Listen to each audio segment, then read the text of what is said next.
जय हिंद दोस्तों, कैसे हैं आप। मैं आशा करता हूँ एकदम मस्त होंगे। दोस्तों, जानकारी के लिए मैं आपको बता दूं, मध्य प्रदेश पुलिस का परीक्षा परिणाम जल्द आने वाला है और आप अच्छे से फिजिकल की तैयारी करते रहें।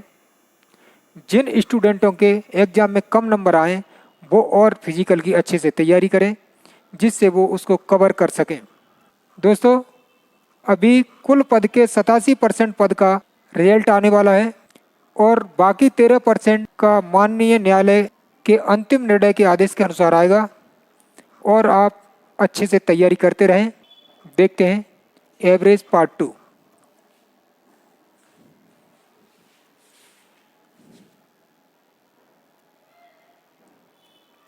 लगातार 233 संख्याओं का औसत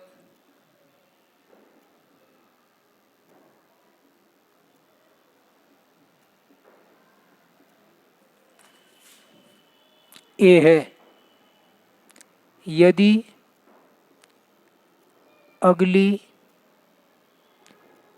22 संख्याओं को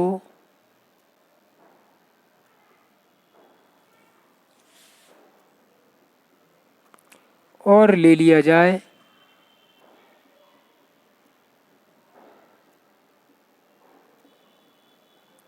तो नया औसत क्या होगा।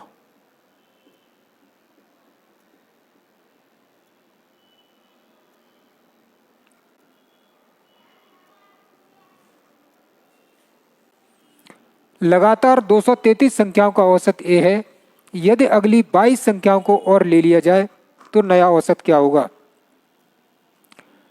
देखते हैं दोस्तों, एवरेज जो होता है अपना बीच वाला होता है। एवरेज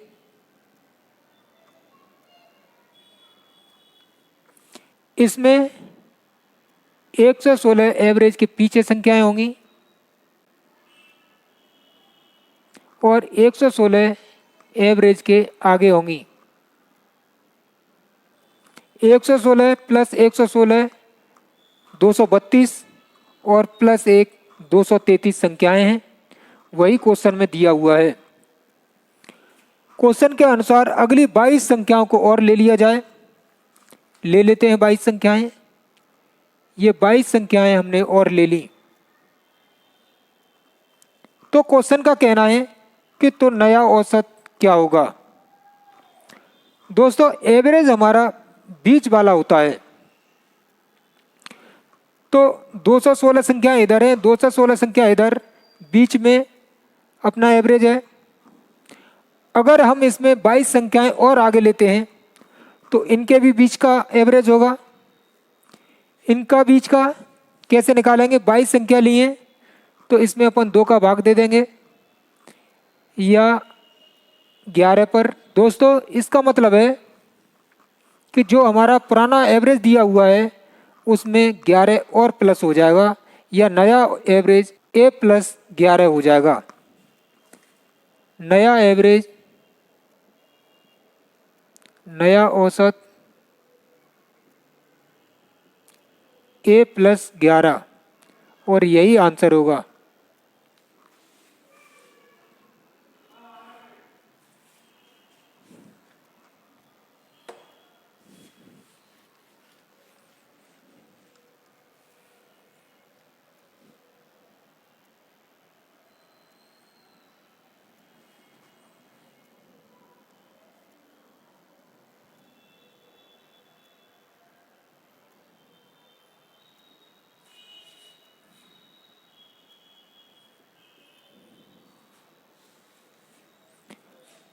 लगातार 73 संख्याओं का औसत ए है। यदि अगली 13 संख्याएं और ले ली जाएं तो नया औसत क्या होगा। दोस्तों, 73 संख्याएं और एवरेज हमारा बीच वाला होता है। एवरेज 36 संख्याएं इसके इधर होंगी और 36 संख्याएं इसके इधर होंगी। 36 प्लस 36 72 और 1 73, वही हमारी 73 संख्याएं हैं। इसमें अगली 13 संख्याएं और ले ली जाती हैं।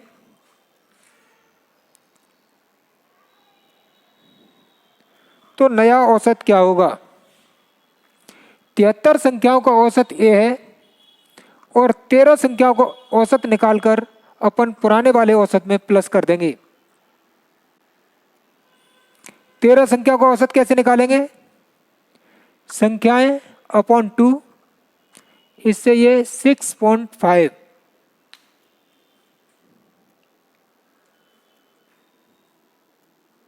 इनका औसत 13 संख्याओं का 6.5 और पहले का औसत ए है, तो नया औसत कितना होगा? नया औसत बराबर ए प्लस 6.5, यही हमारा आंसर होगा।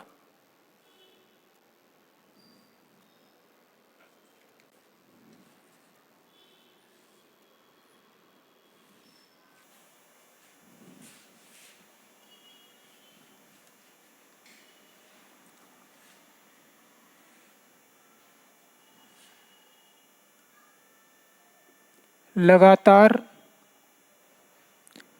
5 सम संख्याओं का औसत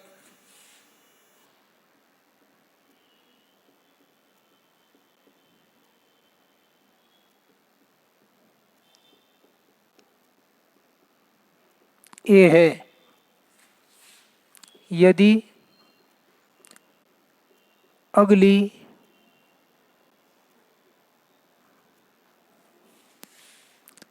दो संख्याओं को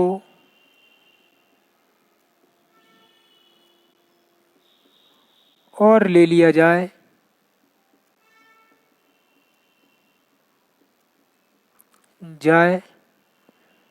तो नया औसत क्या होगा?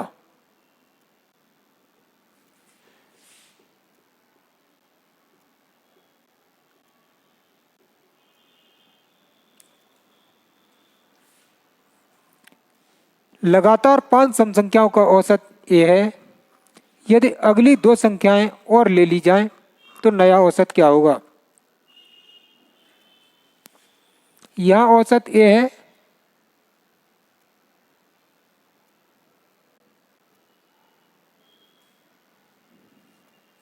और 5 सम संख्याएं, या एक ये हो गई, दो इधर होंगी इससे पीछे और दो इधर होंगी। यदि अगली दो संख्याओं को और ले लिया जाए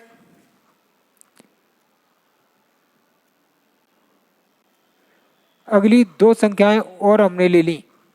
दोस्तों, सम संख्याओं में दो दो का अंतर होता है और अगली दो संख्याएं हमने ली और दो का अंतर है। योग कितना होगा? 4। योग इनका 4 होगा। और एवरेज कैसे निकालेंगे? 2 का भाग दे दो, या ये 2 पर। जो बढ़ी हुई संख्याओं का एवरेज 2 आया और पहले का एवरेज अपना ए है, तो नया एवरेज क्या होगा? नया औसत बराबर ए प्लस 2, यही हमारा आंसर होगा।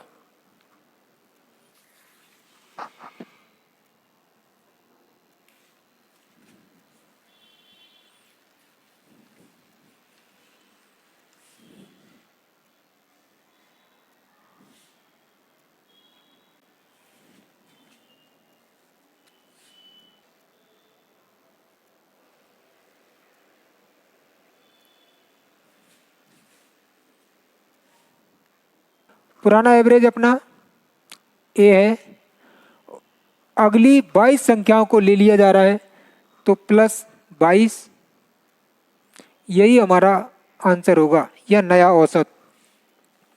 ये कैसे होगा एक बार और देखते हैं। पुराना एवरेज हमारा ए है, एवरेज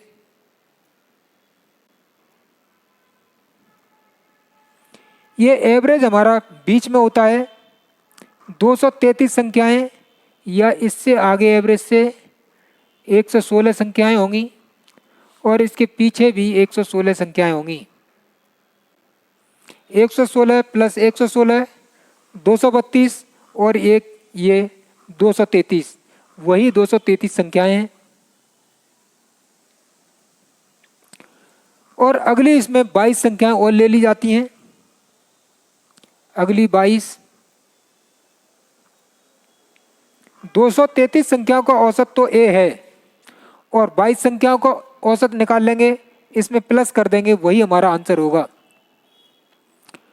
जो 22 संख्या है ये सम संख्याएं हैं। सम संख्याओं में दो का अंतर होता है। 22 गुणा 2 44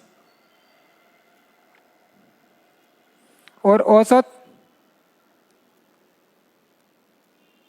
22।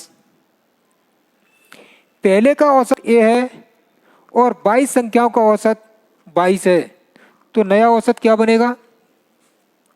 नया औसत बराबर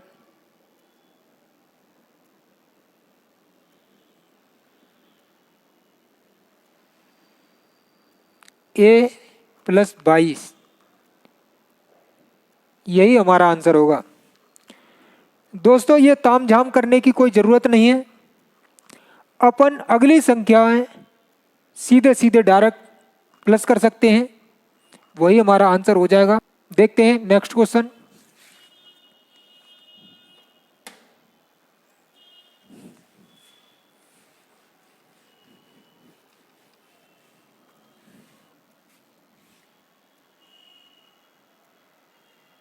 लगातार 73 विषम संख्याओं का औसत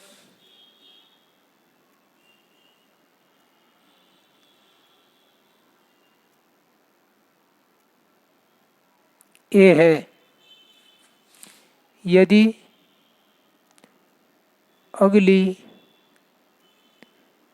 13 संख्याएं और ले ली जाएं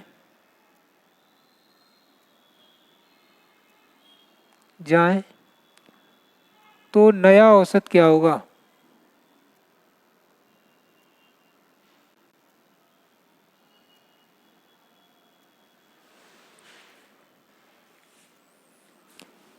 लगातार 73 विषम संख्याओं का औसत ए है यदि अगली 13 संख्याएं और ले ली जाएं तो नया औसत क्या होगा? दोस्तों पुराना औसत है अपना ए,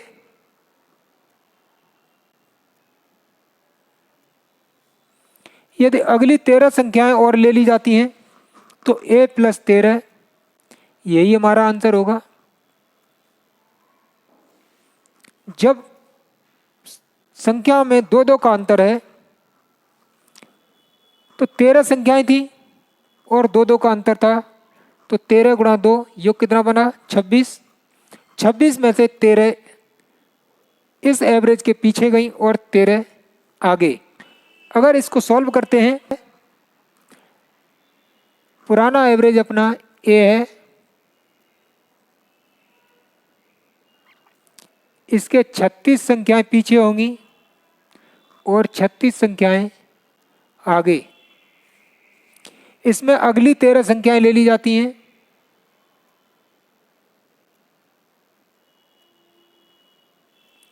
तेरह वो भी विषम संख्याएं ली जाती हैं। विषम संख्याओं में दो दो का अंतर होता है। अपना योग कितना बना? 26। योग 26 और 13 संख्याओं का औसत कितना बना? 13। जो हमने 13 संख्याएं प्लस की उनका औसत 13 ही बना और पुराना औसत ए था, तो नया औसत क्या बना?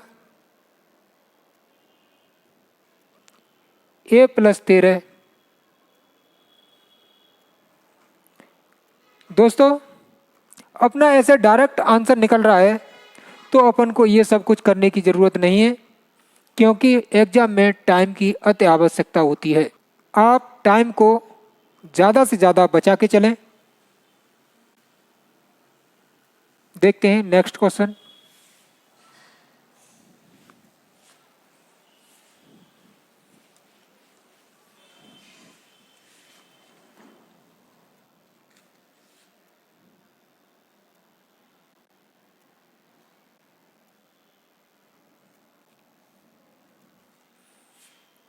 यदि 6 क्रमिक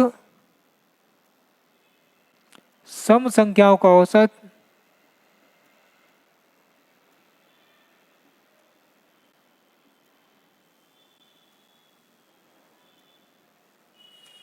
25 है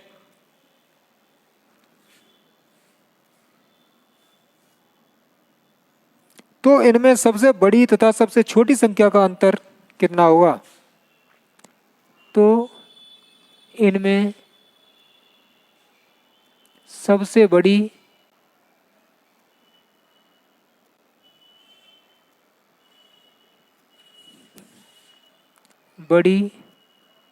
व सबसे छोटी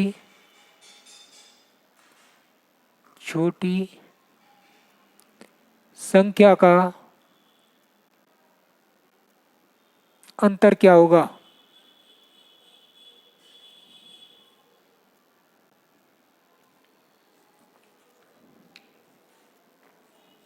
दोस्तों, यदि 6 क्रमिक सम संख्याओं का औसत 25 है तो इनमें सबसे बड़ी व सबसे छोटी संख्या का अंतर क्या होगा? 25 हमारा एवरेज है, इसके 3 इधर संख्याएं होंगी और 3 उधर, टोटल संख्याएं हमारी 6 हैं। 3 इधर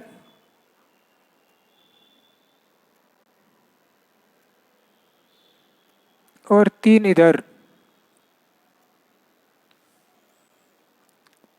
इससे आगे वाली सम संख्या कौन सी होती है? 26 और दूसरी 28 और तीसरी 30। इसी प्रकार इधर 24 होती है, इससे छोटी सम संख्या, और 22 और 20। सबसे छोटी हमारी संख्या ये है और सबसे बड़ी ये। इन दोनों का अंतर कितना होगा? 10। यही हमारा आंसर होगा।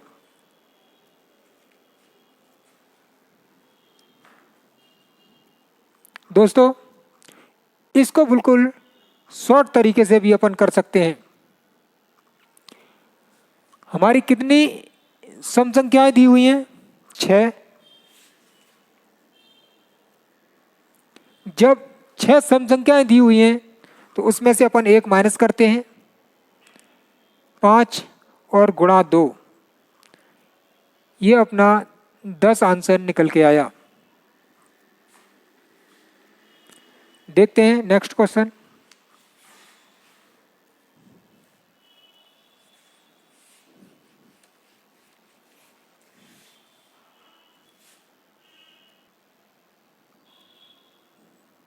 यदि 8 क्रमिक सम संख्याओं का औसत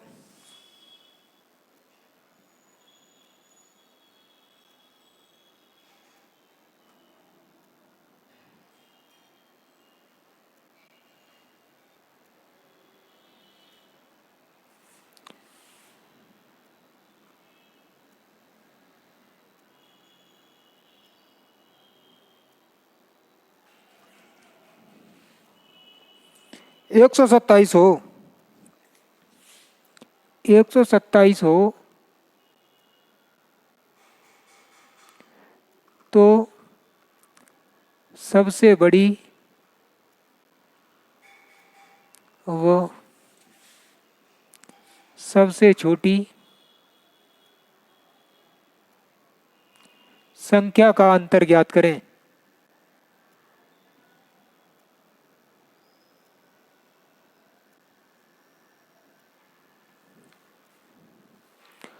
दोस्तों, 8 क्रमिक सम संख्या दी हुई हैं तो ट्रिक के अनुसार कैसे करते हैं? जितनी संख्याएं दी होती हैं उनमें से अपन 1 माइनस कर देते हैं। कितना आया निकल के? 7 और 2 का गुणा कर देते हैं। या सम संख्याओं में कितने का अंतर होता है? 2 का, तो इसलिए अपन 2 का गुणा कर देते हैं। 7 गुणा 2 14। यही हमारा आंसर होगा। अगर वैसे संख्या निकाल के करते हैं अपन तो टाइम लगेगा, लेकिन आंसर यही आएगा। अपन देखते हैं वो भी। एवरेज हमारा 127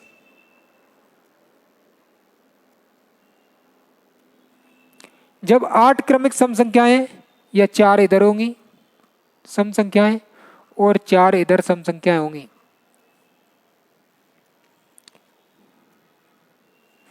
इससे 1 प्लस कर दो, सम संख्या कितनी होगी 128, और इससे 1 माइनस कर दो, इससे छोटी सम संख्या कितनी होगी 126।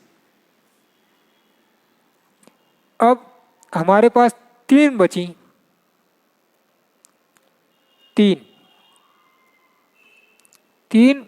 और इनमें 2 का अंतर होता है, यह 6 और प्लस कर दो इसमें, 6 28 और 6 34, ये हमारी सबसे बड़ी संख्या है।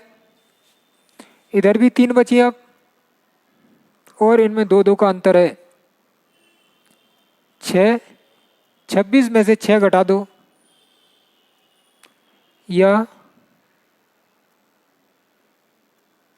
120, इन दोनों का अंतर, ये सबसे छोटी संख्या है और ये सबसे बड़ी संख्या है, इन दोनों का अंतर वही है 14, और यही हमारा आंसर होगा।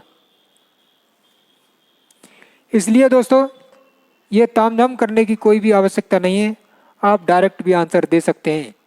जितनी संख्याएं हैं उसमें से 1 माइनस करो, 7 आया, 7 में प्लस 2 बराबर 14 आंसर।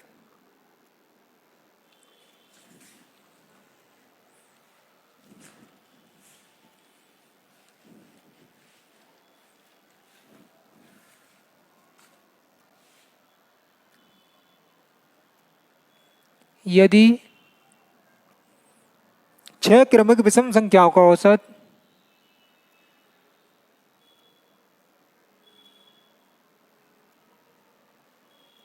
संख्याओं का औसत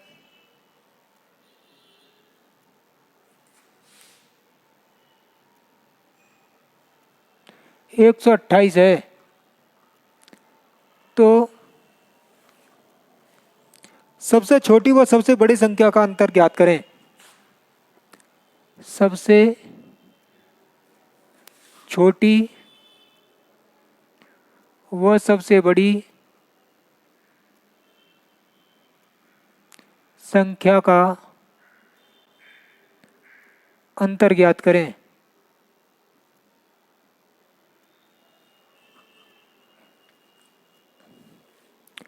छह क्रमिक विषम संख्या दी हुई है, तो 6 माइनस 1 5 और गुणा 2, आंसर 10। इसको साधारण तरीके से अपन देखते हैं। एवरेज हमारा 128 है,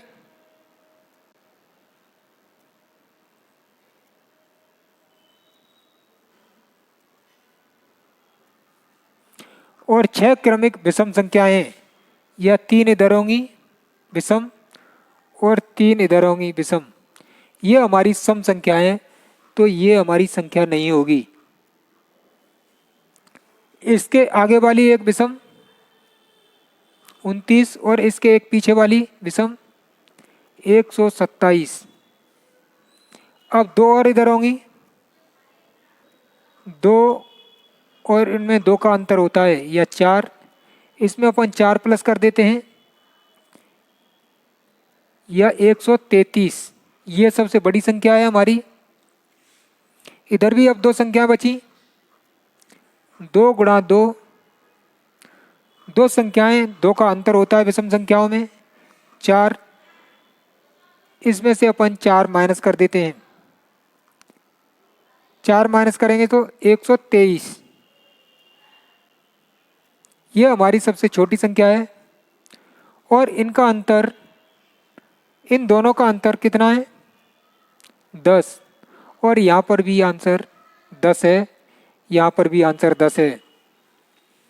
जो भी आपको अच्छा लगे उससे आप कर सकते हैं।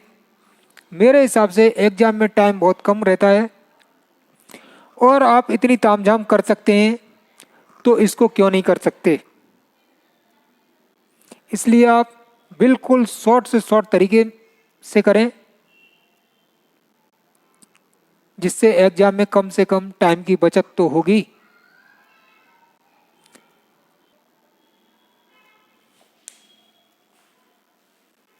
दोस्तों आज के लिए बस इतना ही, मिलते हैं कल नेक्स्ट वीडियो में।